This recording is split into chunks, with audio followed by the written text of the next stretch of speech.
Assalamualaikum warahmatullahi wabarakatuh dan selamat sejahtera murid-murid. Dalam video ini saya akan sambung untuk pembelajaran kita subtopik 2.1 persamaan dan ketaksamaan kuadratik.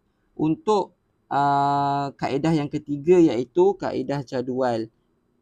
Okey. Kalau kamu nak buat kaedah jadual ke, nak buat kaedah lakaran graf ke, ataupun kaedah garis nombor, yang paling penting kamu kena bentuk persamaan kuadratik itu dalam bentuk arm. Cikgu ulang balik bentuk arm dalam bentuk AX kuasa 2 plus BX plus C sama dengan kosong untuk persamaan kuadratik. So, untuk ketaksamaan kuadratik sama ada lebih besar atau lebih kecil sama dengan kosong. Okey. Pertama, cikgu akan tunjuk contoh dan cikgu akan suruh kamu buat sebagai latihan kamu. Okey. Kita tengok soalan 1A musrat 32. X kuasa 2 lebih kecil 3X tolak 2. Di langkah pertama iaitu kita kena bentuk dalam bentuk arm lah. Okey, kita tengok sama-sama. Okey, kalau 3X kita nak pindah untuk bentuk persamaan arm, positif akan jadi negatif. So akan dapat 3X. Okey. Kalau negatif 2 atau tolak 2, kita akan pindah ke sebelah kiri akan dapat tambah 2. Kita akan dapat X kuasa 2 tolak 3X tambah 2 lebih kecil sama dengan kosong. Sekarang kita perlu cari punca persamaan kuadratik ini.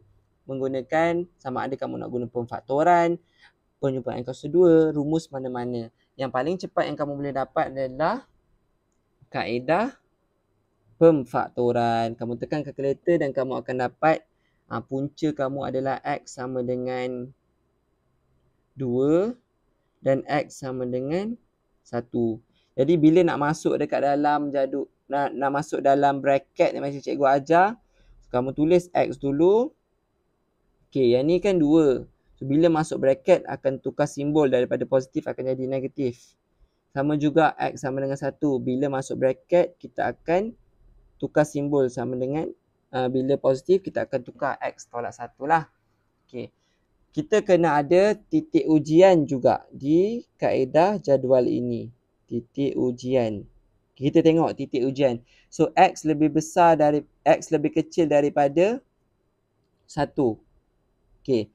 Apa-apa nilai yang lebih kecil daripada 1 kita boleh ambil sebagai titik ujian. Kita tulislah kat sini X sama dengan kosong. Kosong kan lebih kecil daripada 1. Okey.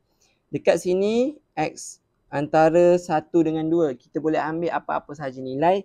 Kamu boleh buat 1.5 ataupun any value of X yang satisfied untuk lebih besar daripada 1 dan lebih kecil daripada 2.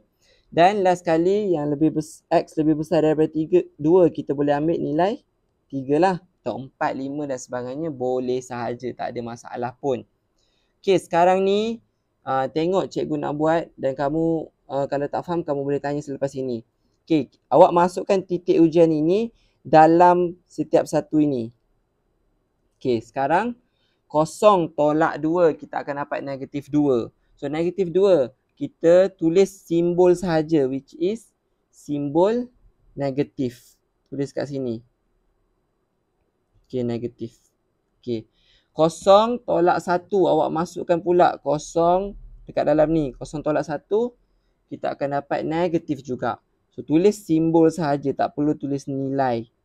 Okey, sekarang masukkan 1.5 dalam ini.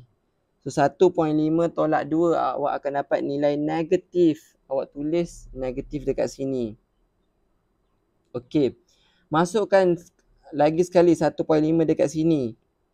1.5 tolak 1 awak akan dapat positif. Awak tulis simbol positif saja. Nilai dia tak perlu.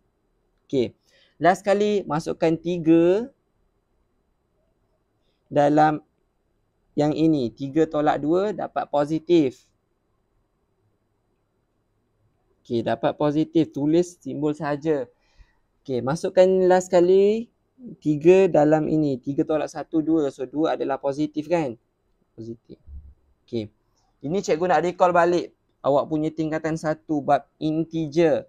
So bila kita dapat 2 nilai negatif kita darabkan, kita akan dapat positif. So negatif, darab negatif, kita akan dapat positif. Sebab apa? Sebab yang ini adalah hasil darab nilai ini dengan nilai ini. So negatif darab negatif, awak akan dapat positif. So positif dengan negatif, awak akan dapat negatif. So positif dengan positif, awak akan dapat positif. Jadi cikgu nak ambil yang mana? Julatnya adalah, kamu tengok soalan macam kaedah sebelum ini juga. Soalan cakap lebih kecil daripada kosong. So lebih kecil daripada kosong, nilai dia adalah nilai negatif. So ini adalah lebih kecil daripada kosong sebab nilai negatif. Jadi jawapannya adalah X lebih besar daripada 1, X lebih kecil daripada 2. So inilah julat yang kamu akan ambil sebagai jawapan. So kalau dia lebih besar daripada kosong, kamu akan ambil jawapan yang ini. Boleh?